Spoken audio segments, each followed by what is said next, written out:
Alors c'est vrai que on peut être sujet au karma, mais à partir du moment où je prends conscience que je mets une main sur la rose, je me pique.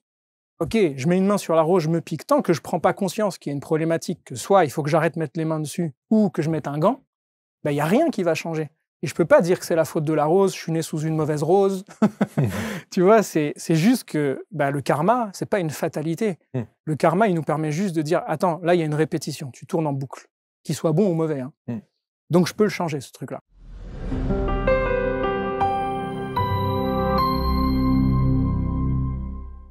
Merci d'être avec nous et bienvenue pour cette nouvelle rencontre sur ABC Talk. Je suis ravi d'accueillir Johan Rock. Comment vous ne connaissez pas Johan, nom de Zeus? Vous allez savoir de quoi on parle dans un instant. Johan, salut, bonjour, bienvenue. Salut Marc, merci de me recevoir ici. Et ravi de t'accueillir.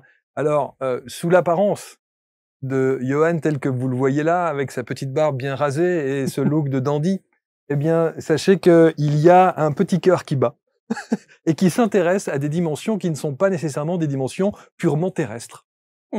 Dimension spirituelle. Totalement. Ouais. Et en particulier, l'astrologie. Exact. Et l'astrologie, tu dis, la base, c'est quand même d'essayer de revitaliser l'astrologie en la rendant un petit peu plus accessible et un peu plus sexy. Ouais, je pense, ouais.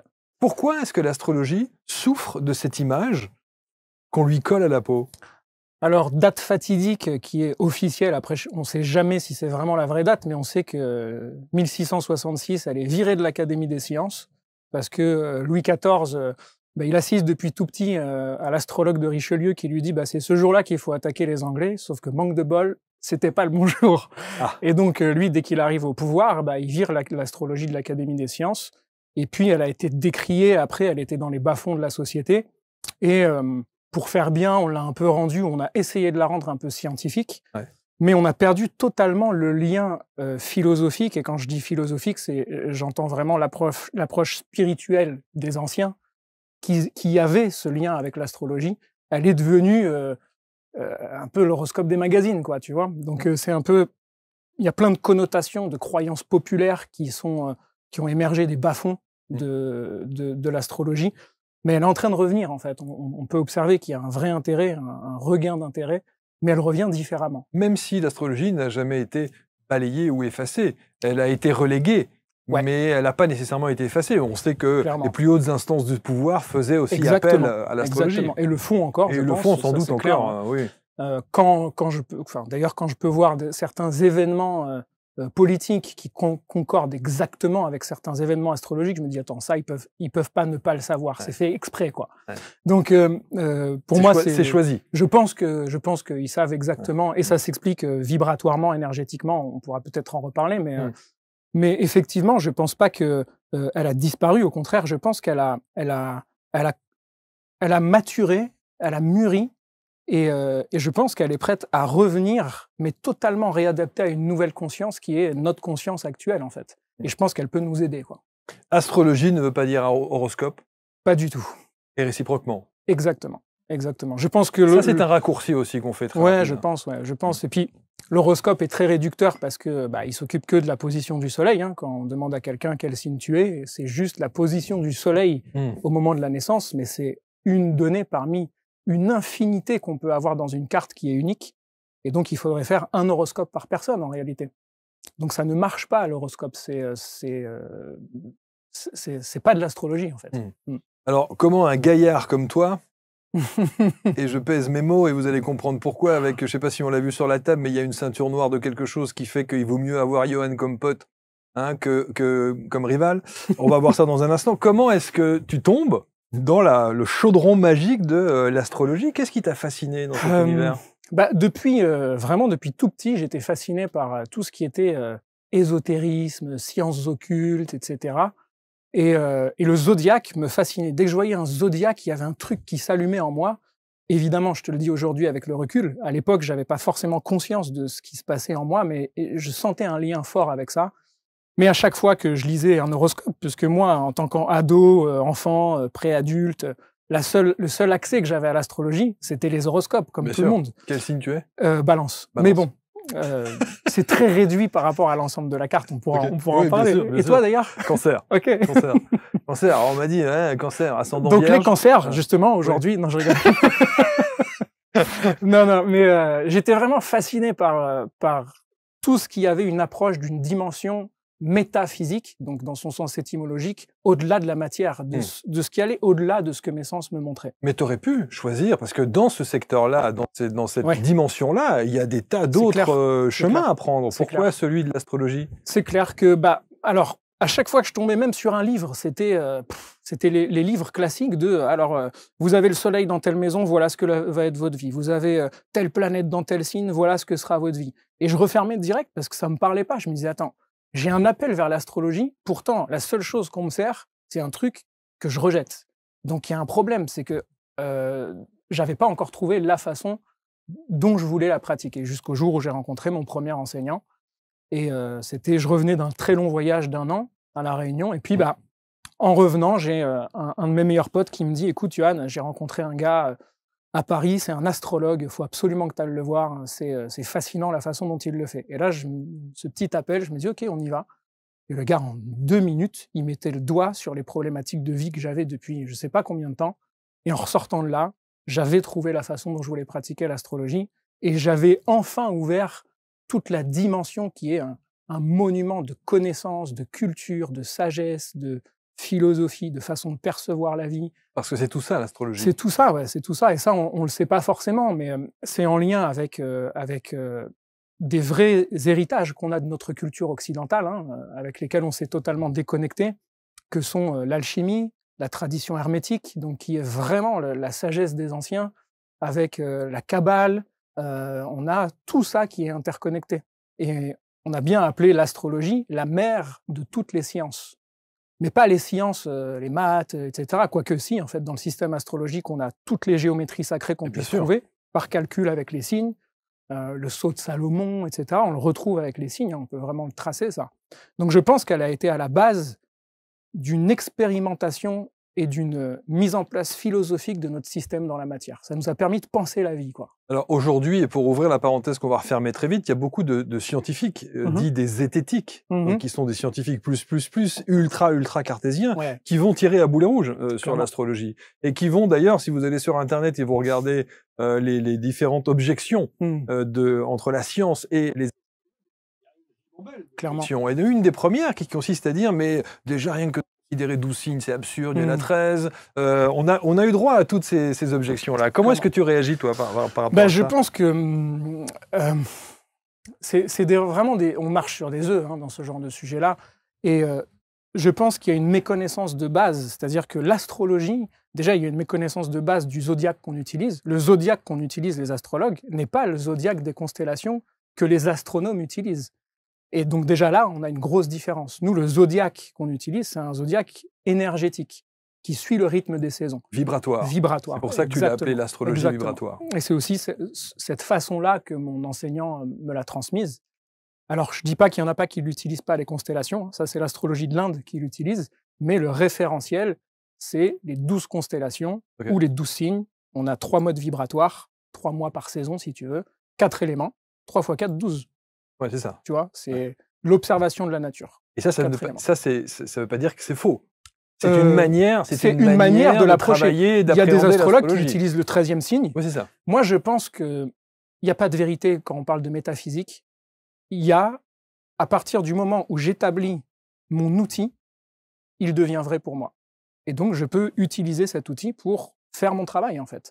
Donc, il n'y a pas de querelle à avoir. Est-ce que ça veut dire qu'entre deux méthodes d'appréhension d'astrologie sur un même sujet, il peut y avoir 2 résultats différents? Exactement. Ah ouais, par exemple, si tu prends... pas la même. Il peut y avoir 2 résultats différents. En fait, si tu prends, par exemple, l'astrologie occidentale, nous, vu qu'on utilise un système de zodiaque vibratoire, on va dire, t'es tel signe, tel ascendant. Tu vas en Inde, qui utilise les mêmes noms des signes, eux, ils se réfèrent aux constellations. Donc aujourd'hui, tout est décalé, allez, je synthétise, à peu près d'un cran. Donc en fait, c'est pas du tout les mêmes signes et les mêmes ascendants. Ouais. Donc ça joue beaucoup quand même. Ça joue exactement. Moi, je vais te dire, j'ai une tasse devant moi, elle a une anse rose. Tu vas me dire, non, c'est faux. Moi, j'ai une tasse devant moi, il y a écrit ABC Talks dessus. Et sauf que, on va commencer à se quereller, alors qu'en fait, si tu viens de mon côté, tu vas observer ça de cette tasse et moi de ça. Donc en fait, quel que soit le système que tu utilises, vu qu'il est métaphysique, on accède à une facette de la vérité. Pas à la vérité ultime, à une facette. Et ça, je pense qu'il faut avoir l'humilité justement de se dire je ne vais te faire une lecture que d'une facette de la vérité de l'être. Ça veut dire, oui, mais alors quand il y a des décisions qui sont à prendre au travers De l'astrologie, si ce que tu préconises n'est pas la bonne approche, ok. C'est chaud. Alors du coup, ce qui est fascinant, c'est que moi j'ai eu un enseignant, j'ai eu 2 enseignants d'astrologie qu'on appelle tropicale, donc l'astrologie occidentale, un enseignant d'astrologie védique qui n'utilise pas du tout les mêmes systèmes. Ils passent par là, ils arrivent aux mêmes conclusions. Et ça, c'est bluffant, quoi. Ok. Ouais. Donc si, il y a quand même, je pense que... Oui, il y a une armature, enfin il y a, un ancrage... Je pense qu'il y a quelque chose qui nous dépasse, parce qu'on est traversé par des choses qui nous dépassent. Et quand vraiment l'astrologue a fait un travail sur son état d'être, et je pense que c'est au cœur du sujet de l'astrologie, il est traversé par quelque chose qui va lui faire percevoir ce qu'il y a à percevoir. Donc que tu utilises un marteau rouge ou un marteau bleu ou un gros marteau ou un petit marteau, le résultat, c'est qu'on arrive à la même structure, en fait. Et c'est ça qui est fascinant, en fait. Tu rencontres donc cette personne ouais. Qui va changer ta vie parce qu'effectivement, il va te faire comprendre que, voilà. Qu'est-ce que tu faisais avant de rencontrer cette personne-là? Avant de rencontrer cette personne-là, j'ai commencé le judo à 6 ans, 6-7 ans à peu près. Et très vite, j'ai été mordu par la compétition. Et donc là, s'entame un long chemin dans les arènes du haut niveau pendant à peu près 15 ans. Jusqu'à viser les JO. Jusqu'à viser les JO, d'être aux portes de l'équipe de France. Et puis arriver aux portes de l'équipe de France l'année où, ça y est, le Grand Palais allait s'ouvrir parce que les résultats étaient au rendez-vous. Je me fais une rupture du ligament croisé. Et là, ça a été le foudroiement des esprits. On appelle ça dans le chamanisme le foudroiement des esprits. Et donc, il y a eu une quête olympique qui était autre, en fait, à partir de là. Ouais. Une quête olympique qui était haute parce que dans l'astrologie, on utilise les planètes qui sont les dieux de l'Olympe, en fait. Mais alors, il y a une question, et là aussi, j'entends déjà les gens dans les commentaires qui vont écrire, qui vont dire « Mais attends, Johan, si tu maîtrises aussi bien l'outil astrologie, il n'était pas spécifié qu'il allait se passer un truc par rapport à ta carrière de sportif de haut niveau qui allait à un moment donné casser ?» Alors, à cette époque-là, je n'avais pas encore l'outil astrologique. Ah, tu n'avais pas la maîtrise encore. J'avais pas encore, je ne connaissais même pas le système astrologique. Okay. C'est après cette blessure que je me suis mis en route. Je me suis dit, OK, je veux découvrir ce qui m'appelle. Et c'est là où, 3 ans après, j'ai rencontré cet enseignant, ce premier enseignant. D'accord. Après, il y a eu une autre blessure où oui, effectivement, il n'y avait pas écrit « tu vas te blesser ». Non, bien sûr. Mais souvent, on voit une cassure, on voit... Tu vois une vague d'énergie, tu vois quelque quelque chose qui se passe. Oui. Mais alors, il y en a qui font de la prédiction avec ça. Moi, je ne suis pas du tout pour cette méthode. Je suis plutôt pour dire, voilà, il y a telle vague d'énergie qui arrive dans ta vie, tu es libre de choisir comment tu veux la surfer, cette vague. Et elle est là la différence entre figer quelqu'un dans un potentiel et donc une prédiction, ou lui proposer une prévision de l'énergie qui est dans sa vie à ce moment-là, et c'est elle, avec son libre arbitre et sa souveraineté, qui va choisir de maîtriser, de diriger cette énergie comme ça, ou de la subir, ou de la mettre dans une autre direction, en fait. Un astrologue n'est pas un voyant. Non, je pense pas. Je pense qu'il y en a qui utilisent l'outil pour pratiquer leur voyance, mais moi, j'aurais même tendance à ne pas vouloir aller là-dedans, quoi. Parce que ce qu'on voit parfois, là on rentre dans des domaines plus subtils, il n'y a rien qui me dit si c'est pas du bas astral que je capte ou si c'est pas autre chose, tu vois. Donc, mais tu as cette faculté? C'est une vraie question que je me pose parce que je vois qu'en séance, il y a des choses qui se passent où parfois, il y a la technique astrologique et puis il y a des moments où je vois que je dis quelque chose parce que je suis inspiré par une pensée ou par quelque chose qui m'appelle, qui repose pas sur la technique directe. Et je le dis et on est dans le juste. Et donc, ça montre bien que... Et je vois bien que ça vient pas de moi directement. J'aurais jamais pu trouver tout ça seul. Donc, l'outil fait son travail. Et je pense qu'il y a des énergies qui passent à travers l'approche symbolique qui nous guide, qui nous oriente. Mais ça demande de travailler l'état d'être. Bien sûr. Et c'est ce que tu fais? Et je pense que les arts martiaux m'ont énormément préparé à pouvoir pratiquer de cette façon-là, en tout cas. Ouais, je suis convaincu que dans le sport de haut niveau, il doit y avoir une approche spirituelle comme ça.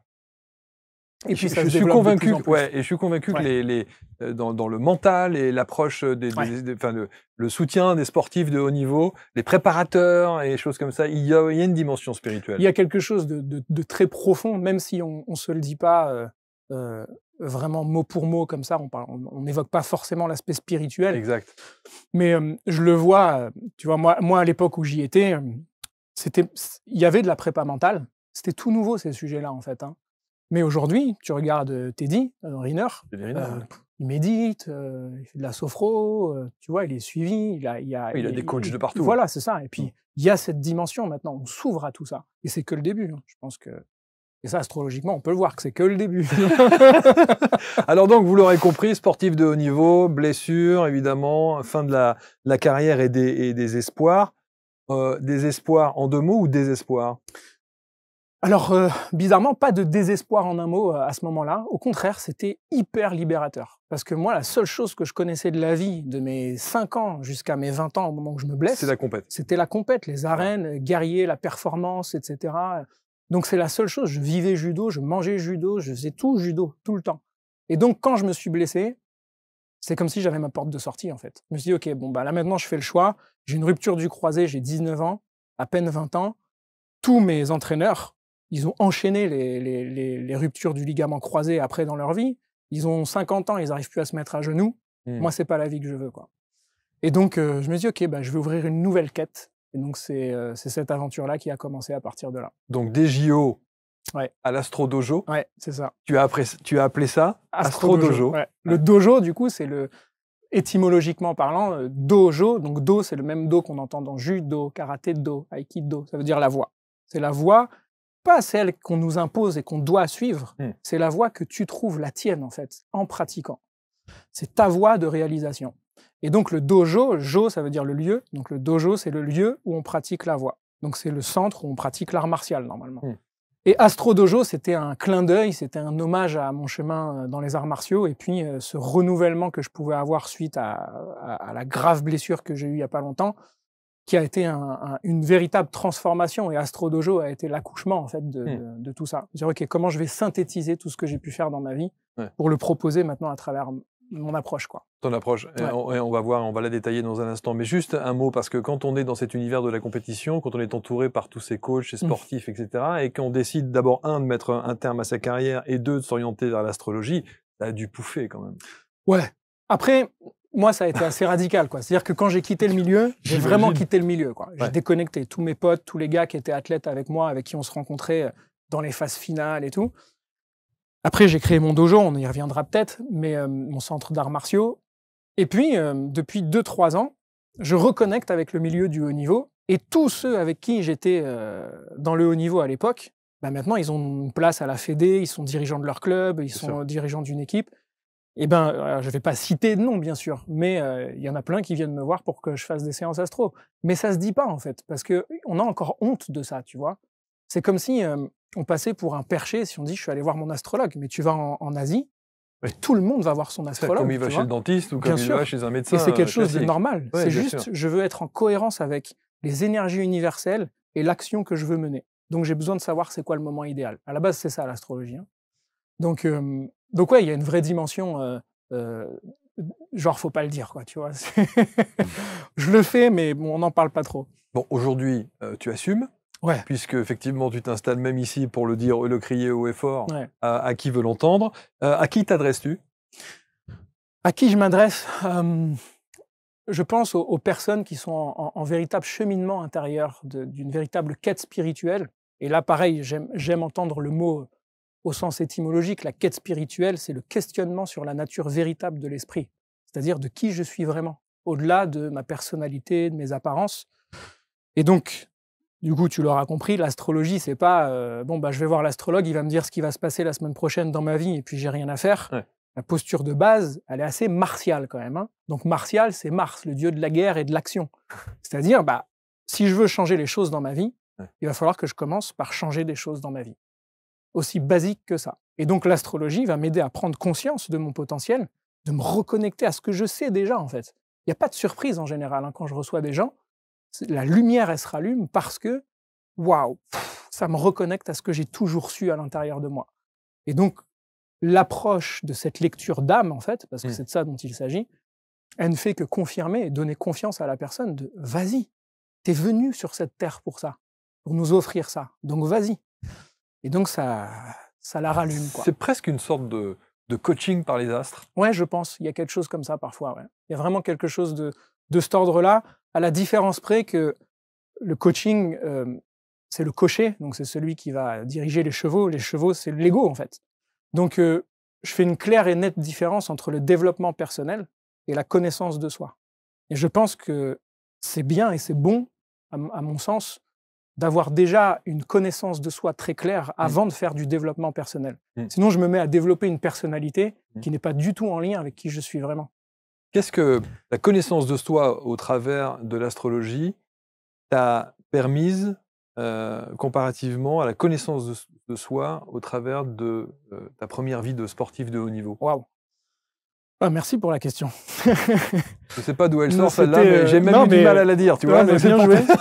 Vas-y, bois un coup avant. Bien joué, répondre, ouais, s'il te plaît. Ouais. Non, mais tu vois, mais la connaissance de soi, parce que qu'est-ce que t'apporte de plus l'astrologie que ce que ne t'a apporté le sport de haut niveau? L'art martial, donc en tout cas le judo dans le haut niveau, m'a permis de m'éprouver, vraiment d'aller à la rencontre de zones de moi-même que je connaissais pas, une véritable prise de confiance parce que ça a été un long chemin et puis on est seul en plus, c'est un sport pas un sport co quoi le judo. Hein. Prise de confiance. Prise de confiance, ouais. Les deux, je pense. Surtout confiance au départ. Okay. Confiance dans les capacités parce qu'on affronte un adversaire seul et puis quand on part tout seul à des milliers de kilomètres et qu'il faut aller gagner la médaille et qu'on rencontre notre bête noire tous les soirs à l'entraînement et tout ça, y a une forme de courage qui est nécessaire, qui est Mars aussi, hein. C'est le courage qui est nécessaire. Donc ça, c'était une construction, je pense, et puis des cartes en main que le judo et l'art martial et le chemin de haut niveau m'a emmené. Mais par contre, l'astrologie m'a permis d'aller derrière le voile de ça. C'est-à-dire d'aller à la rencontre. Le sportif de haut niveau, ça a juste été le costume, en fait. Hein. Mais derrière, il y a autre chose. J'ai juste choisi, en tant qu'âme, d'aller faire l'expérience d'un gars qui s'appelle Johan, qui allait avoir un chemin d'athlète de haut niveau, devenir astrologue, parce que mon intention spirituelle, ma mission d'âme, si tu veux, avait besoin de passer par là pour pouvoir offrir ce qu'elle allait offrir. Et alors justement, qu'est-ce que ça te révèle de toi, de qui tu es, de ce que tu... Alors là, du coup, on rentre dans la thématique de la carte astrologique, hein, qui, elle, est assez complète dans sa structure et vient nous montrer, en fait, c'est quoi le carburant idéal que je viens utiliser pour pouvoir accomplir mon chemin, c'est quoi le chemin que je viens accomplir. Et donc, moi, c'était très net que, donc je te le donne comme ça, c'est l'ascendant Sagittaire. Bon, ça ne dira pas grand-chose à ceux qui ne connaissent pas forcément. Mais le Sagittaire, c'est le voyageur, c'est celui qui va avoir besoin d'aller explorer au-delà du connu, de sortir de sa zone de confort. Et donc, c'est l'enseignement aussi. C'est celui qui enseigne, qui transmet. Donc, l'enseignement a été une révélation pour moi, déjà des arts martiaux, et puis plus tard de l'astrologie. Et donc, j'ai une planète à l'ascendant, qui est collée à mon ascendant, qui s'appelle Uranus, qui est la planète des astrologues. Et donc, c'était noté sur ma carte que potentiellement, j'avais un chemin à faire dans l'enseignement de l'astrologie. C'est ça qui est fascinant. C'est que c'est incroyable. écrit, quoi. Ouais, c'est clair. Alors, les potentiels sont infinis, hein, parce que Uranus, ça aurait pu être le cinéma. J'ai fait un chemin aussi dedans. Uranus, c'est tout ce qui touche le chant. C'est tout ce qui va permettre de libérer le potentiel. Tu as fait. Donc, toutes les voies qui pouvaient me permettre d'aller creuser encore plus loin et de libérer du contenu, de libérer des fruits, de libérer du potentiel, ça m'appelait. Je voulais aller libérer totalement tout ça. Et donc, la liberté, c'est un vaste sujet aussi pour moi dans ma vie, tu vois. Donc, voilà. Donc, cette carte, en fait, évidemment, je ne te rentre pas dans le détail de tout, mais elle éclaire énormément elle confirme sur ce qu'on sait déjà, en fait. Alors, tu dis, dans les objectifs, tu parles de... Il y a un truc, tu parles de l'hermétisme. Ouais. Qu'est-ce que c'est, ça? Qu'est-ce que ça veut dire? Alors, hermétisme, t'entends Hermès dedans. Donc, Hermès qui est Mercure. Moi, j'ai entendu hermétique, hein, mais... Ouais, donc c'est que dedans, en fait, il y a Hermès. Ok, d'accord. Voilà. Hermétique, oui, nous, dans notre culture, on l'a plutôt entendu quelque chose qui est fermé, quoi, tu vois. Alors, effectivement, il peut y avoir quelque chose de fermé dans la connaissance parce qu'elle a été jalousement gardée dans les anciennes écoles de mystère, Je dis jalousement parce qu'il y avait un temps où la connaissance ne devait pas être révélée, une certaine connaissance. Il y a un très grand auteur qui s'appelle René Guénon a approché, en tout cas, ce qu'on appelle une tradition primordiale. C'est-à-dire que toutes les facettes qu'on connaît en tant que religion, elles ont juste pris la forme en s'adaptant de certaines cultures pour s'adapter à la culture dans laquelle elle était. Mais à la base, on a tous la même source commune, qui est cette tradition primordiale. Et on a souvent tendance à l'oublier. Et je pense que surtout en ce moment, tu vois, à quel point ça serait bon de se souvenir qu'en fait, on parle de la même chose. Il n'existe qu'une seule et même conscience infinie. Tout est un. Ça, c'est la posture de base de toutes ces traditions. Et donc l'hermétisme est un monument de connaissances regroupant l'astrologie, l'alchimie, la kabbale, etc. Et donc voilà, donc la tradition hermétique regroupe toutes ces approches qui allaient permettre ce que les anciens appelaient l'art royal, c'est-à-dire d'accéder à la véritable nature de l'être, en fait. Ce n'est pas la personnalité, le soi, si tu veux. C'était à ça qu'on l'initier, passer par là. Voilà. Alors, et tu en parles beaucoup de l'hermétisme, hein, comme on dit, et tu dis il faut faire le lien entre l'astrologie et son application vibratoire dans le corps à travers une méthode initiatique complète. Ouais. C'est une méthode que tu inities? C'est une méthode, en tout cas, qu'on m'a transmise, l'astrologie vibratoire, et j'ai voulu l'adapter à l'approche martiale, concrète, qui va dans l'efficacité pour changer les choses concrètement dans la vie. Alors, juste entre l'astrologie, on va dire, est-ce qu'on peut dire qu'il y a une astrologie dite classique et une astrologie vibratoire? Est-ce qu'il y a une différence entre les deux ou pas? Il y en a une aujourd'hui, mais à la base, elle n'existait pas, cette différence. L'astrologie, c'est tout à la fois. Aujourd'hui, on entend beaucoup astrologie karmique, astrologie humaniste, astrologie... il y en a plein, quoi. Mais à la base, il y a l'astrologie. Bien sûr, mais c'est clair. Déjà, l'astrologie, elle n'est pas en odeur de sainteté par rapport à la crédibilité machin, mais en plus de ça, il y a des sous-familles de l'astrologie. Ouais. Donc mais parce qu'aujourd'hui, ça fait bien, si tu veux, de se définir à travers quelque chose. Regarde, je le fais moi aussi. Hein, mais je signifie astrologie vibratoire pour démarquer qu'il ne s'agit pas de l'approche psychologique qu'on a eue les 30 dernières années ou les 50 dernières années, où l'astrologie, même si c'est génial comme outil, n'a servi que à décrire des profils psychologiques. Il y a des psychologues qui l'utilisaient et qui l'utilisent encore aujourd'hui. L'astrologie, elle est karmique. L'astrologie, elle est humaniste de toute façon. Donc il y a tout ça. Après, on peut se spécialiser dans quelque chose. Mais l'aspect vibratoire, pour moi, il est une clé parce que on sort de notre déresponsabilisation face à la vie. Parce qu'en général, on se dit, bah attends, s'il y a tel astre qui passe dans ma vie à tel moment, bon bah j'ai rien à faire, ou alors si j'agis comme ça, c'est pas de ma faute. Souvent, j'entends, ah moi je suis comme ça, je suis horrible avec les autres et tout, parce que j'ai Mars en Scorpion. Non mon gars, t'es comme ça parce que tu choisis de l'être. Mars en Scorpion, c'est comme si je te donnais un couteau dans la main. Maintenant, ce couteau, t'es libre de tuer des gens avec ou de sculpter une œuvre d'art magnifique avec. Donc, c'est toi qui es responsable de ce que tu fais, de ce que le ciel t'a donné. Et c'est en ça que c'est vibratoire. Le couteau, il dégage son propre champ de perception, que nous, on projette dessus. Libre à nous de dire ce qu'on va faire. Mais par contre, je ne peux pas me ranger derrière l'excuse de « c'est parce que je suis né avec un couteau dans la main que je tue les gens avec ». Tu vois ? Donc le côté « c'était écrit, je n'y peux rien », voilà. C'est ça. C'est pas audible. Pour moi, c'est pas... en tout cas, s'il y a pas de conscience qui est mise dessus, et il n'y a pas de culpabilité, hein, s'il n'y a pas une approche consciente dedans, on risque de subir certaines impulsions, en fait. Mais dès qu'on met de la conscience, du coup, je me dis « Waouh, j'avais jamais fait gaffe que j'avais un couteau dans la main, en fait. Qu'est-ce que je choisis d'en faire ?» Et à partir du moment où on se met à utiliser notre potentiel, il y a un truc magique qui se passe, c'est que tout se remet en ordre dans notre vie. Et ça, c'est fantastique, en fait. Et cette carte-là, qui est le thème astrologique, qui est une carte vibratoire finalement, qui est que de l'énergie, elle agit sur deux modes. C'est-à-dire que l'énergie, de toute façon, elle a besoin de s'exprimer de la personne. Soit la personne s'applique à être ce qu'elle n'est pas, c'est-à-dire à être totalement conditionnée par soit une culture, une société, un système, et on est tous conditionnés par une matrice dans laquelle on arrive. C'est normal, on est tous sujets à ça. Mais si je ne fais pas ce travail de conscience de retrouver ma véritable nature, je vais me mettre à vibrer ce que je ne suis pas. Et donc là, cette carte, elle agit sous un mode qu'on appelle l'entropie. Elle produit de la destruction autour d'elle. Donc c'est le chaos à l'intérieur. Donc forcément, c'est le chaos à l'extérieur. Et dès que je me mets à vibrer selon ma véritable nature, il y a tout qui se remet en ordre à l'intérieur. Et donc à l'extérieur, pouf, des bonnes rencontres au bon moment, pouf, Et c'est magique. Et ça, je peux le vérifier à chaque fois, quoi. Quand une personne vient en séance, et quelques semaines après, elle me dit « Waouh, il s'est passé ça, ça, ça ». Le défi, c'est de maintenir l'état d'être. Et en général, c'est là où n'importe quelle thérapeutique ne suffit pas si, concrètement, dans la vie si moi je suis le patient, par exemple, ou le consultant, si je ne change pas littéralement des choses et que j'effectue pas un travail pour changer mes schémas, ça va durer 2 mois, tu vois. Mais il faut un ancrage qui permet un véritable changement. Est-ce que ça veut dire que ton job, c'est de faire prendre conscience ?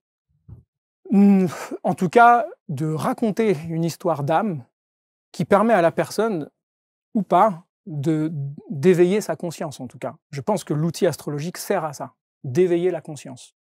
Et de nous rappeler que on est des êtres responsables de notre potentiel. Et on est venu offrir des dons et des talents, en fait. Tout le monde. Tout le monde.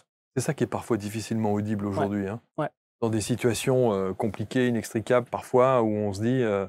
Alors, la phrase qui consiste à dire « j'ai pas un bon karma Bah pareil. Pareil. Alors c'est vrai qu'on peut être sujet au karma. Mais à partir du moment où je prends conscience que je mets une main sur la rose, je me pique. Ok, je mets une main sur la rose, je me pique. Tant que je prends pas conscience qu'il y a une problématique, que soit il faut que j'arrête de mettre les mains dessus, ou que je mette un gant, il n'y a rien qui va changer. Et je peux pas dire que c'est la faute de la rose, je suis né sous une mauvaise rose. Tu vois, c'est juste que le karma, c'est pas une fatalité. Le karma, il nous permet juste de dire, attends, là, il y a une répétition, tu tournes en boucle, qu'il soit bon ou mauvais. Hein.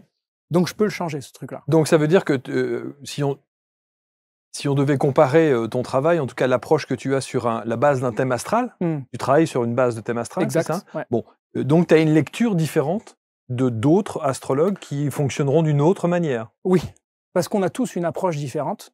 Moi, sincèrement, je n'ai pas arrêté de le dire à mon enseignant pendant des années, à quel point j'étais en gratitude de cette approche qu'il m'avait enseignée, parce que je voyais à quel point elle avait un impact majeur dans la vie des gens.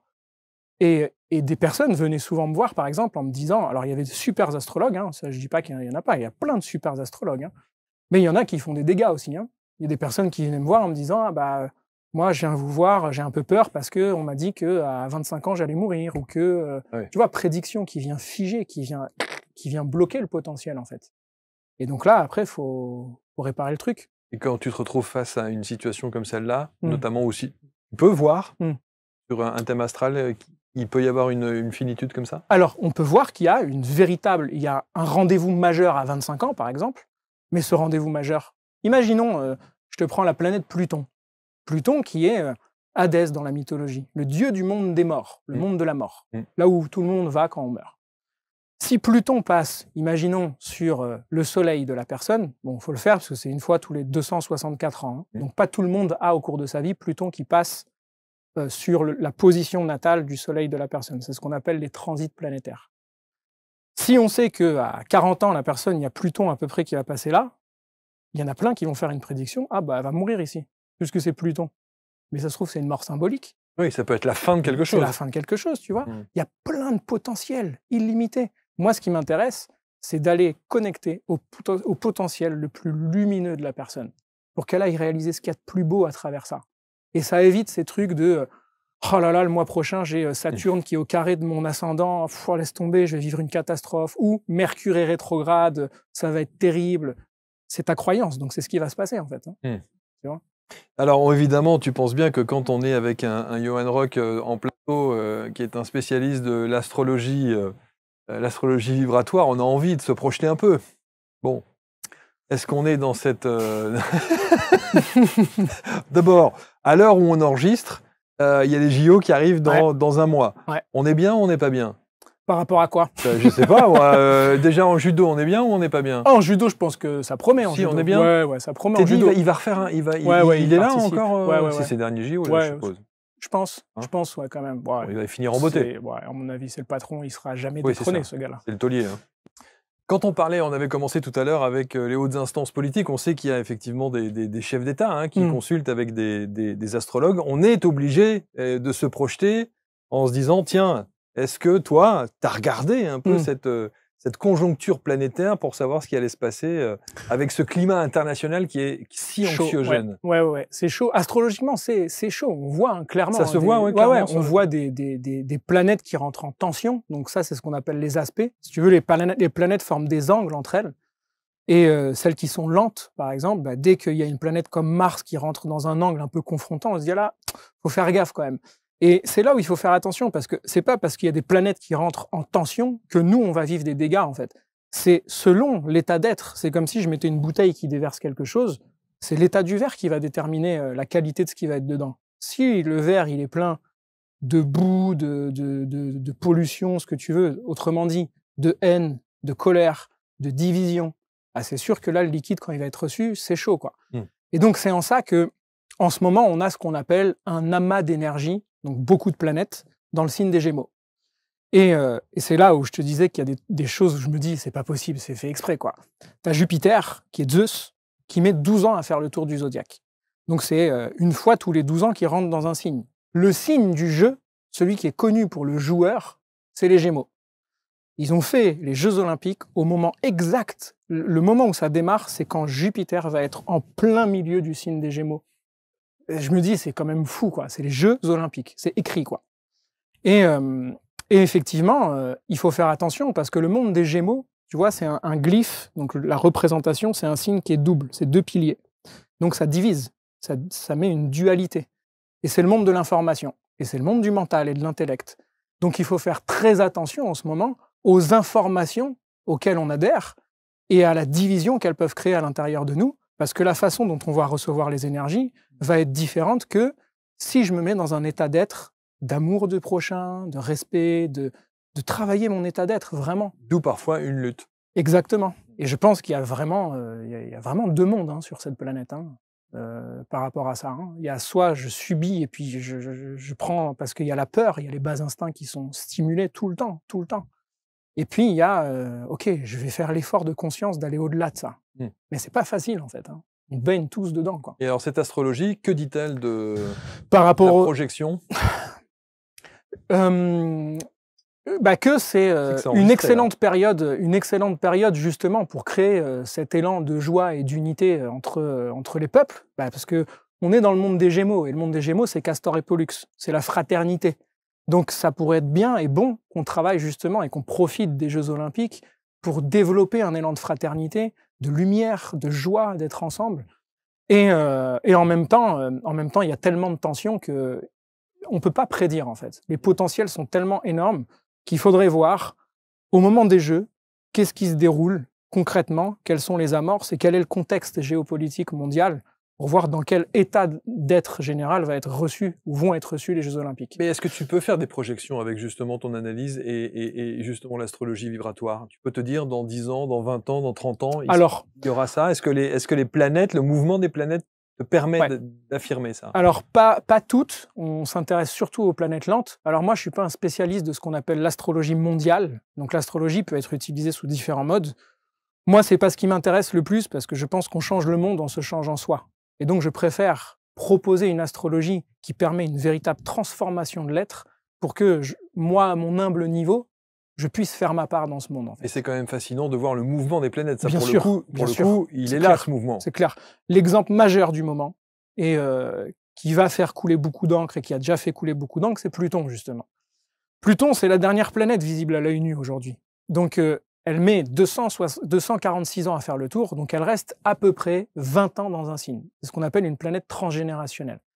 En 2008, elle est rentrée dans le signe du Capricorne, qui est le signe de la structure, des structures sociales, de tout ce qui est vieux, de tout ce qui est ancien, de tout ce qui est un peu trop rigide. On regarde depuis 2008, tout ce qui a été transformé dans notre société, c'est incroyable. Et Pluton, en janvier, là, 2024, il vient de rentrer. 2025. Il vient de rentrer. Il vient de rentrer pour la première fois depuis la Révolution française dans le signe du Verseau. Donc il y a un écho vibratoire entre l'époque de la Révolution française et aujourd'hui. Il y a un écho, ça se répond. Donc est-ce que ça nous peut en est la Révolution? Évidemment. Mais je ne pense pas que ce qu'on nous demande, c'est de faire la même révolution en décapitant des têtes. Je pense qu'on en est à un autre stade maintenant. On nous demande de grandir, tu vois, et donc de faire une révolution Verseau à caractère spirituel. Une révolution intérieure. Et donc Pluton qui rentre là-dedans, on en prend pour 20 ans. Donc pendant 20 ans, Pluton va être en Verseau, même si en fin d'année, il repasse en arrière pendant 3 mois, mais peu importe, il reste pendant 20 ans en Verseau. Le monde du Verseau, c'est le monde de l'astrologie. Donc Pluton qui vient transformer, il y a un retour de l'astrologie. Pour moi, en tout cas, je peux le lire comme ça. C'est le monde de la science, le Verseau, une transformation de la science. C'est le monde des nouvelles technologies. Au moment où Pluton est rentré en Verseau, il y a eu une explosion avec l'IA, tous ces trucs-là. Et on n'en est qu'au départ, en fait. Hein. Donc Pluton en Verseau, pour les 20 prochaines années, c'est une révolution totale des consciences, l'accès à des nouveaux paradigmes. Et tu vois, ta chaîne, elle correspond totalement à un Pluton en Verseau, en fait. Parce qu'on est dans la proposition d'une transformation par l'approche de différents paradigmes. Et de se dire, il n'y a pas qu'une seule version de la vie uniforme, il y a juste, waouh, en fait, il y a des dimensions de la vie qu'on ne connaît pas. Alors je vais un peu plus loin. Le monde du Verseau, c'est aussi ce qui va aux confins de l'univers. Moi, je pense que dans les 20 ans, on apprend l'existence de frères et sœurs des étoiles, quoi. Oh. Ouais. Moi, je pense qu'il y a un truc comme ça. Ouais. Donc une dimension extra Ouais, terrestre. extraterrestre, ouais, ou même dans des dimensions subtiles, c'est la sphère vibratoire, le Verseau. Donc tout ce qui parle de soins énergétiques, de la confirmation scientifique de l'existence de l'âme et de l'existence des corps subtils et tout ça, moi je suis persuadé que dans les 20 ans, on y est, quoi. Et je pense que il est temps, en plus, qu'on puisse avoir accès, les humains, à une dimension totalement supérieure que la matière, quoi. Non seulement c'est rassurant, et en même temps c'est beau. Ouais, bien sûr. Que de se dire ça. Bien sûr, bien sûr. Tu sais, je pense que c'est ça qui est beau aussi dans le signe du Verseau, c'est que ça monte, d'ailleurs on voit dans son glyphe, c'est comme des petites ondes de forme, c'est vibratoire. Moi, il y a une définition que j'adore de l'astrologie, que j'ai lue d'un poète. Bon, lui, il définissait pas l'astrologie, mais quand j'ai lu cette définition, je me dis c'est ça l'astrologie. Il dit « Toutes les choses sur terre et au ciel intimement sont reliées, et vous ne pouvez cueillir une fleur sans déranger une étoile. » Bah ça, c'est l'astrologie. Quand je fais quelque chose dans la matière, il y a une onde qui se crée dans tous les mondes. Ce que certains appelleraient l'effet papillon. Exactement. Je pense que c'est un phénomène d'induction. On est tous dans un grand bain que les anciens appelaient les eaux d'en haut. Donc c'est un grand océan, mais c'est pas un océan d'eau, c'est un océan vibratoire. Donc évidemment que quand il y a une planète avec toute son énergie, tout ce qu'elle représente, parce qu'elle est vivante cette planète en fait, c'est pas juste des corps morts qu'on va lire des symboliques, elles sont vivantes, tout comme nous on est vivants. Et ben quand elle passe avec toute sa vibration dans un endroit, ça crée des ondes en fait partout, et puis forcément ça vient nous impacter. Et puis nous aussi. Donc le moindre acte que l'humanité fait, ça joue sur l'univers aussi en fait. Ça c'est la vision astrologique. Ce qui est assez fou, c'est de se dire que on parlait justement de ces hautes instances politiques qui ont sans doute recours au service des astrologues, de se dire on doit mal leur expliquer. Non mais sérieusement, on doit pas leur dire la manière, parce que je trouve que tu as une approche très pédagogique. Vraiment, je trouve que tu l'expliques bien, c'est simple. Tu ne fais pas partie non plus de ces astrologues qui vont, avant de te donner une réponse à la question que tu poses, ils vont commencer à t'expliquer que l'autre, il est en bélier H24, mais avec le processus de... Non mais tu vois ce que je veux dire? Ça, c'est fatigant. Bélier maison 4 au carré de Jupiter en taureau. Mon Dieu, c'est fatigant. Conjoint à la Lune. Hein. Fais simple, va à l'essentiel, on t'a posé une question. Ça, tu vois, c'est très important ce que tu dis, parce que moi, au début, quand je recevais des personnes, j'avais cette approche-là où il fallait que je commande. Alors, vous avez Pluton dans tel signe. Et puis, je voyais la personne à la fin. Il y avait un truc qui s'était allumé, mais en même temps, elle partait avec la tête comme ça. Quoi. Bien sûr. Et un jour, j'ai rencontré cet astrologue védique. Et lui me fait une séance. Et pas une seule fois, il me parle d'astrologie. Il me raconte mon histoire. Et il me parle pas d'aucune planète, rien. Ce jour-là, je me dis, waouh, l'effort d'élocution et de rhétorique qu'il a eu pour pouvoir, sans aucunement référer à aucune planète, aucun signe, me raconter mon histoire, je dis ok, c'est comme ça que je vais faire. Et donc je pense pas qu'il y a besoin, la personne, elle vient de commander une maison à lui construire, elle te demande pas de lui expliquer que tu vas mettre un clou ici, une vis là, les fils électriques, elle s'en fout en fait, elle veut que tu lui construises sa maison. Donc moi on vient me voir, on me dit raconte-moi cette histoire d'âme là que tu as sous les yeux, qui est que mon approche, hein, qui est pas véritablement ce qu'elle est. Ce que je veux dire par là, c'est que j'ai pas la prétention de dire à la personne je vais vous dire qui vous êtes, ce serait ultra prétentieux, mais de vous raconter une histoire d'âme que j'ai sous les yeux. Et ce que je vous invite, c'est de vivre un voyage intérieur, en fait. Et l'approche est différente. De dire, attention, je ne vais pas vous dire la vérité, moi. Hein. C'est vous qui l'avez, la vérité. De responsabiliser au maximum. Des orientations. Ouais. Des tendances. Exactement. Et ce mot, je trouve qu'il est magnifique. Orienter. Parce que orienter, on a l'Est dedans, l'Orient. Et l'Est, c'est là, dans un thème astral, où se lève le soleil. Et c'est l'astre de la lumière de l'être, la lumière de l'esprit de la personne. Donc orienter une personne, c'est la diriger vers là où se lève la lumière pour elle. Donc tu fais plein de choses. Ouais. Au-delà de l'astrologie, alors ouais, il y a plein de choses. Vous pourrez aller voir sur son site, bien entendu, il y a plein de choses. Tu peux nous décrire. Alors il y a toutes les thématiques, évidemment, les relations amoureuses. J'imagine. Est-ce que c'est le premier truc sur lequel on te consulte? Non, en général, c'est le thème natal. Le thème natal, oui, c'est ça. C'est vraiment la base. Oui, c'est ça. Ouais. C'est la base. Donc Ça, c'est en partie, hein, il y en a plein d'autres. Ouais. Ici, les mémoires cellulaires, le thème natal, bien évidemment, les immersions, l'astrologie alchimique, la révolution solaire, etc. etc. Ouais. Ça, ce sont tous les angles de ton approche? Tout, et encore, je te dis ça parce que en Occident, on a créé beaucoup d'outils. Tu vas en Inde, il existe des masters d'astrologues, c'est de génération en génération. Et tu as des techniques à n'en plus finir, des approches à n'en plus finir. Moi, au bout d'un moment, je me suis dit, OK, stop, je vais garder la simplicité pour faire le job, parce que sinon, on part dans tellement de trucs. Et puis, au risque de dénaturer Exactement. Aussi, le produit. Exactement. Si donc, ce qui m'intéresse, c'est de pouvoir répondre aux différents besoins des personnes. Et donc, les différentes séances que je propose permettent justement de pouvoir le faire. Tu vois, celle sur les mémoires cellulaires, par exemple, c'est celle que je préfère, je crois, à part le thème natal, parce que c'est le vrai voyage, celui-là. Les mémoires cellulaires, en fait, la personne, elle est allongée, et puis je vais la placer en état de conscience modifié, qui est proche d'un état d'hypnose, en fait. Seulement, moi, j'ai sa carte sous les yeux. Et puis, je vais lui créer une sorte d'espace virtuel, dans son autre monde dans lequel elle est, qui représente ce thème astral. Elle le sait pas. Elle a 12 portes autour d'elle. Moi, j'ai mes 12 portes, qui sont les 12 maisons, en fait. Et je suis bluffé à chaque fois parce que je lui fais faire une sorte de voyage où elle va ouvrir des portes, sauf que ce qu'elle trouve derrière, c'est exactement ce que j'ai décrit sur le thème, quoi. Et ça, je suis bluffé à chaque fois, au point même que quand une personne vit, par exemple, j'en avais une comme ça, elle était rentrée dans une maison, enfin dans une porte où, moi, il y avait une planète qui parle de la nature, de la forêt. Elle me dit, bah là, derrière, il y a, je sais plus, des pissenlits, et puis il y a une biche qui passe devant moi et tout. Écoute, elle vit ce truc. Et donc, ce qu'elle vit, ce que le cerveau modélise, va libérer en fait des émotions, va libérer des choses. Moi, je laisse faire le job. 3 jours après, elle me dit, écoute, c'était incroyable, je me suis baladé dans la nature avec un ami, il y avait des pissenlits, il y a une biche qui est passée devant moi. Tu vois, c'est que des trucs comme ça, en fait. Et donc ça, c'est bluffant, parce qu'on se dit, attends, il y a un truc qui va au-delà de ce qu'on peut expliquer. Donc, je cherche pas à l'expliquer. T'accueilles. J'accueille, ouais. J'accueille. Donc, mémoire cellulaire, le thème natal. Le thème natal, c'est la base, vraiment, parce que la personne...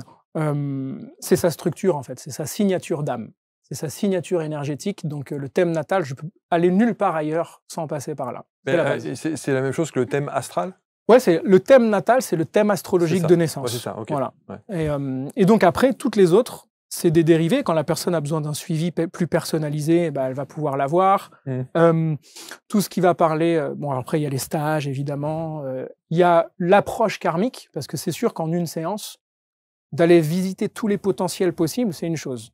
Mais alors quand après, il faut aller dénouer les nœuds, papa, maman, l'histoire familiale, etc., bon, là, il faut un autre truc, parce qu'en une séance, sinon la tête, elle est comme ça, quoi. Oui, bien sûr. Donc ça, c'est les mémoires cellulaires, la conscience des ombres. Donc il y a vraiment plusieurs choses comme ça. Il y avait une anecdote magnifique, c'était une dame qui venait dans mon dojo d'arts martiaux, qui, elle, en séance suivie, justement, elle allait accoucher par césarienne. Et elle vient me voir en me disant, j'ai le choix entre 5 dates, il faut que je choisisse la meilleure. Moi, pression, quoi, tu vois, je me dis, attends, là, ça va trop loin, c'est un positionnement qui me fait trop peur. J'appelle mon enseignant, c'était tout au début. Et puis, il me dit, t'inquiète pas, on va le faire ensemble, et puis on va regarder. Donc lui, il imprime la carte, donc je demande les coordonnées à la dame, de ses grands-parents, ses parents, les siens, son mari, et il regarde la correspondance énergétique qu'il y a par rapport au signe dans toute cette famille. Et il y en a une. Il y a une lignée vibratoire, en fait, énergétique. Et il dit, si on fait le choix dans tout ça, il y a 2 jours qui correspondent à ça, et 2 heures, c'est ce jour-là, ce jour-là. Bon, moi, ça me facilite le travail déjà. C'est clair. J'arrive devant la dame, et puis je lui explique comment j'ai fait le choix et tout ça. Et puis on arrive sur le choix final. Je lui dis, donc tu vois, il y a soit celui-là ou soit celui-là. Et au moment où je montre celui-là, il y a son ventre qui commence à faire bou bou bou bou. Oh, magnifique. Et là, on avait, franchement, on était émus tous les deux, quoi. Et là, on se dit, OK, donc c'est celui-là. Oh, c'est extraordinaire. Et ça, c'était fou. Tu vois, c'est en ça que je te dis qu'on n'est pas tout seul, quoi. L'astrologue, il n'est pas tout seul. Et je dis l'astrologue, n'importe quel thérapeute qui se relie à une sphère sacrée, on n'est plus tout seul. Il y a toutes les sphères du sacré qui sont avec nous. D'où l'importance de travailler cet état d'être. Et comment tu le travailles, cet état d'être, toi? Les arts martiaux m'ont beaucoup aidé. Bon, après ma blessure catastrophique, ça a été difficile, parce que ça a mis un terme à ma vie de pratiquant d'arts martiaux. yang, c'est-à-dire l'aspect fight, quoi. Par contre, il me restait une dimension fantastique qui est la quintessence des arts martiaux, c'est les arts martiaux internes, donc le tai chi, le qigong, toutes ces pratiques où on va chercher l'harmonie du mouvement et puis la conscience de chaque mouvement. Et m'est venue l'idée justement d'adapter le qigong, donc les mouvements thérapeutiques, aux énergies du ciel. Et donc, selon le jour, selon l'heure, je regarde la carte, ok, c'est tel qigong que je vais faire maintenant. Et comme c'est en harmonie avec le ciel, du coup, j'harmonise mon physique avec la dimension qu'on a actuellement. Je me mets en accord avec le ciel, quoi, si tu veux. Et donc ça, c'est le qigong qui permet de le faire. Avant chaque séance, après chaque séance, tout le temps en train de faire du qigong. C'est super. Ouais. C'est une prière en mouvement, si tu veux. Ouais, c'est ça, et d'autres choses, qu'est-ce que tu fais d'autre? J'ai mon dojo d'arts martiaux, du coup. Tu médites aussi? Médite beaucoup, la méditation. De toute façon, il y a eu un avant, un après à partir du moment où mon enseignant, celui qui a été vraiment le plus important, qui a été enseigné par des moines, lui m'a dit, un thème, ça s'analyse pas. Un thème, ça se médite. Et donc, tu te mets en état de réceptivité, et là, tu laisses faire. Donc, de lire un thème astral, c'est déjà une méditation, en fait. Parce que c'est là où il y a des choses plus profondes qui relèvent de l'intuition qui émergent, et pas purement analytiques. Et donc, à côté, j'ai mon dojo d'arts martiaux parce que je tiens à garder ce pilier bien les pieds sur terre, parce que la dimension martiale, elle nous rappelle à la terre tout le temps, là où les astres, ils nous permettent de nous connecter à une dimension plus vaste. Et donc, pour moi, c'est un équilibre, ça. D'avoir la pratique martiale, l'enseignement aussi aux enfants, aux élèves qui viennent dans le dojo, où j'enseigne dans Paris. Mais ça, je réduis au strict minimum pour avoir un maximum de temps pour me consacrer à l'astrologie, aux séances, à l'enseignement, etc. Les gens savent, dans ton dojo, que tu es astrologue aussi? Au début, je passais un peu pour un perché, mais illuminé de service. Ouais, c'est clair. Ah oui. Pour moi, tu vois, je tiens à cette démystification. Tu vois, je suis pas venu sur le plateau avec un chapeau bleu et puis une longue barbe blanche et une boule de cristal et tout. Moi, je suis un mec comme les autres, j'ai peur comme les autres, j'ai des galères comme les autres, mais j'ai aussi des rêves comme les autres, j'ai une quête comme les autres, qu'elle soit plus ou moins consciente.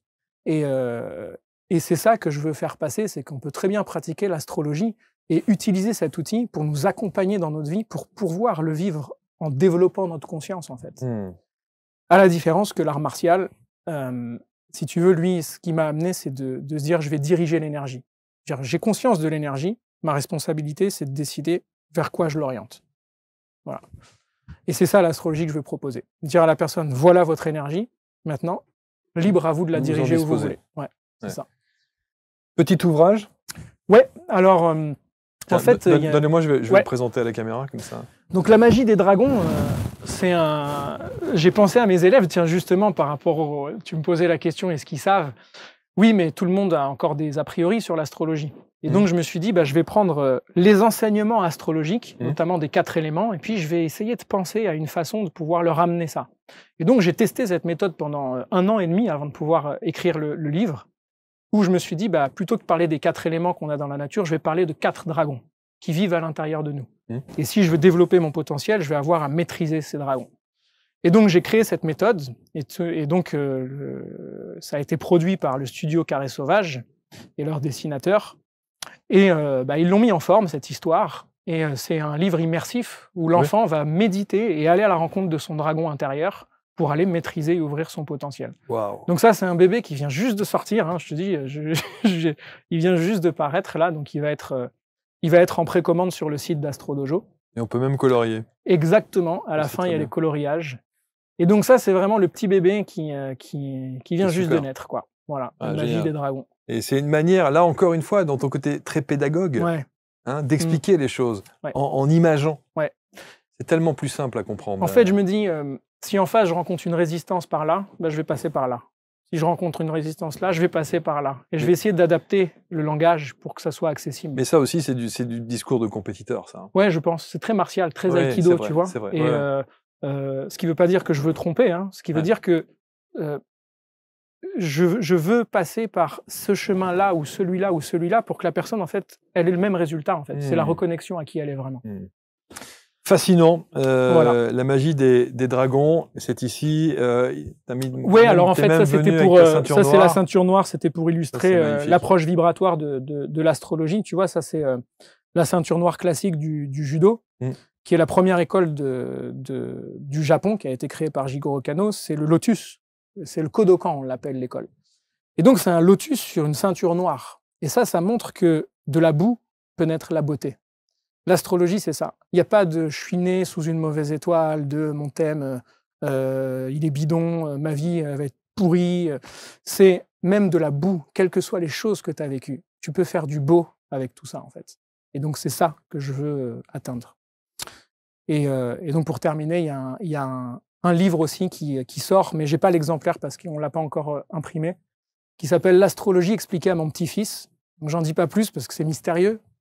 Et l'astrologie expliquée à mon petit-fils, pareil, c'est vraiment toute la démarche et l'enseignement astrologique que je veux amener le plus accessible possible, qui va être aussi accessible en précommande sur le site. Ça, c'est vraiment, vraiment, vraiment important d'avoir cette dimension pédagogique, et, parce que autant c'est un outil formidable dont on peut se servir quand on est bien accompagné et que l'enseignant, en tout cas la personne, le sachant, est capable de nous informer, autant ça peut tout de suite être une usine à gaz. C'est clair. Où on se retrouve face à un truc qui est incompréhensible, voilà, et on repart même plus perturbé qu'avant d'arriver, tu vois. Carrément, parce que si c'est les astres qui ont dit ça, comment je vais faire, quoi, tu vois. Non, pour moi, il y a une vraie dimension de rassurer, d'y mettre de l'humour aussi, tu vois. On a le droit de rire de tout ça. C'est pas parce qu'on parle de spiritualité qu'on doit être, tu vois, comme ça, quoi. Donc, pour moi, ça me semble important. Et puis, de rentrer dans une dimension sacrée, c'est pas n'importe quoi. On va parler de ton âme, quoi. Et c'est pour ça, d'ailleurs, que je refuse de regarder le thème astrologique de quelqu'un qui me l'a pas demandé. Souvent, on me l'a fait, ça. Hein. Tiens, tu peux regarder vite fait le thème de mon pote ou non. C'est de l'ingérence. Oui, c'est ça. Il faut que ça ait été demandé par la personne Exactement. en question. Moi, j'y tiens, en tout cas. Il y a juste une image, là. C'est une carte de tarot. Ouais. Le tarot de Marseille, pareil, c'est un des monuments qui est connecté aussi à l'astrologie. Et la carte de l'étoile, c'est la carte de l'astrologie. On voit le soleil au milieu et puis les 7 planètes visibles à l'œil nu.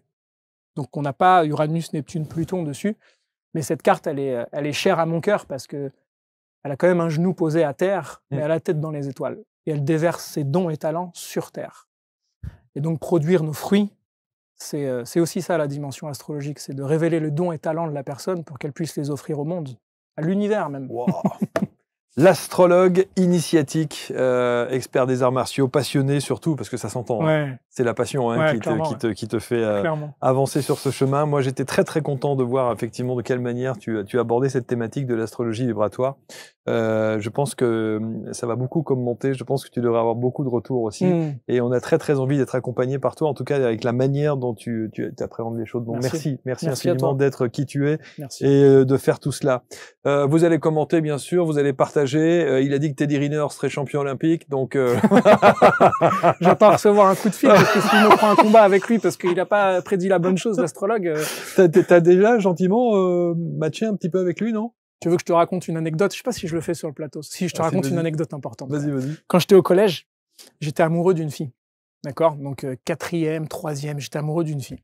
Une belle métisse, incroyable et tout. Et puis, ça s'est jamais fait, quoi, mais c'est devenu la femme de Teddy Riner.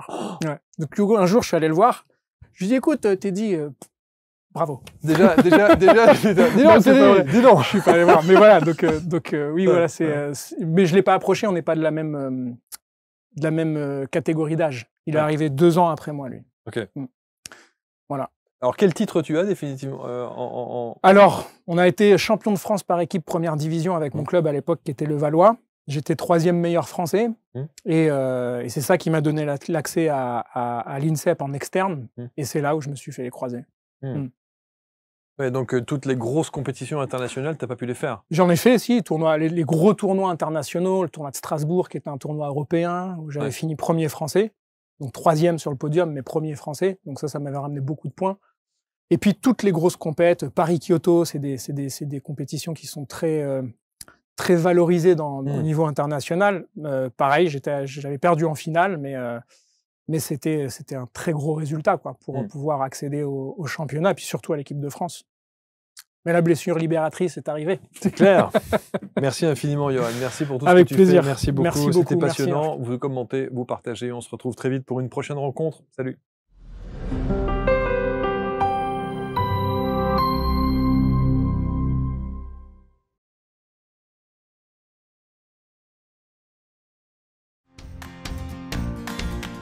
cet été. Prépare-toi au voyage le plus important de ta vie. Accompagne le jeune centaure Chiron dans sa grande aventure. Réalise à ses côtés une quête merveilleuse qui te mènera au secret des dragons et de leur pouvoir.